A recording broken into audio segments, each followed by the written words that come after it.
Have you ever been out for a walk, spotted a shiny rock, and had that little spark of a thought, could that be gold? Well, today we're going to learn how to tell the real deal from a very clever fake. Welcome to a little treasure hunt.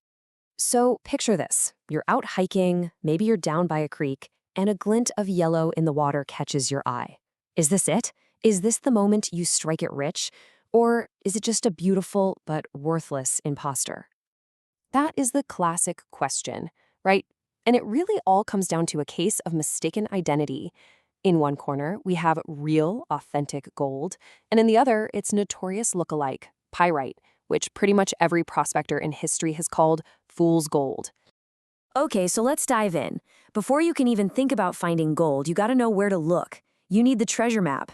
And for gold, that map is geology itself. You have to understand where it likes to hide. And really, gold shows up in two main ways. First, you've got what are called lode deposits. Now, you can think of these as the main treasure chests, the veins of gold still locked up tight inside solid rock. Then you've got placer deposits. This is the gold that's broken free over millions of years of erosion, washing down into streams and riverbeds. It's the loose stuff, the fun stuff to find. And those main treasure chests, the lode deposits, they come in a few different flavors. Sometimes gold is found packed into quartz veins, kind of like a golden seam running through the rock. Other times, it's formed by ancient super hot springs near the surface.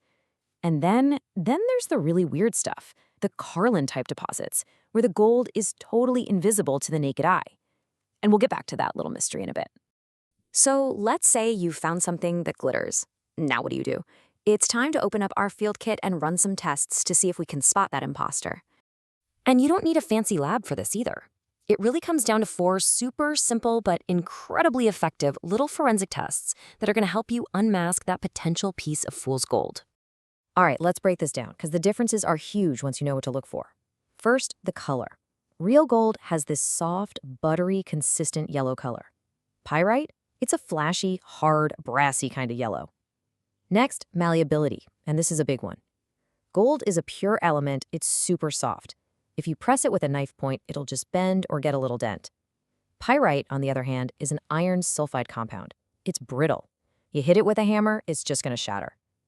The streak test, this one is a dead giveaway. If you scrape your rock on a piece of unglazed ceramic, like the back of a bathroom tile, real gold leaves a beautiful golden yellow streak. Pyrite leaves a nasty greenish-black one. And finally, hardness. Gold is incredibly soft, softer than a copper penny. Pyrite is actually really hard enough to scratch glass. But hey, remember those Carlin-type deposits we mentioned? The ones with the invisible gold? Well, this is where our story takes a really cool modern twist. What happens when all these simple field tests don't work because you can't even see the gold you're looking for? You know, the source material had a perfect way of describing this. It says it's like sand mixed into water. The gold is there, for sure, but it's scattered in these microscopic little particles all throughout the rock. It's not a nugget or a flake you can see, it's literally part of the rock's fabric. So for this kind of gold, your simple field kit just isn't going to cut it. This is where modern scientists have to step in.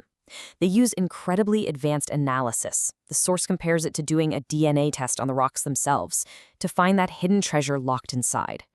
Okay, so we've gone from geology and treasure maps all the way to DNA tests for rocks. Let's boil all of this down to the one single thing you absolutely need to remember. If you walk away with nothing else today, remember this simple difference. Gold is soft and dense. You can bend it, you can dent it, and it feels really heavy for its size. Pyrite, on the other hand, is hard and brittle. It shatters when you hit it, and it feels surprisingly light.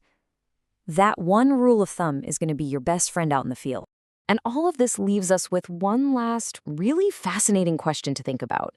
Knowing that some of the biggest gold deposits on Earth are totally invisible to the naked eye, it kind of makes you look at every single ordinary rock just a little bit differently and wonder just how much unseen wealth is hidden inside.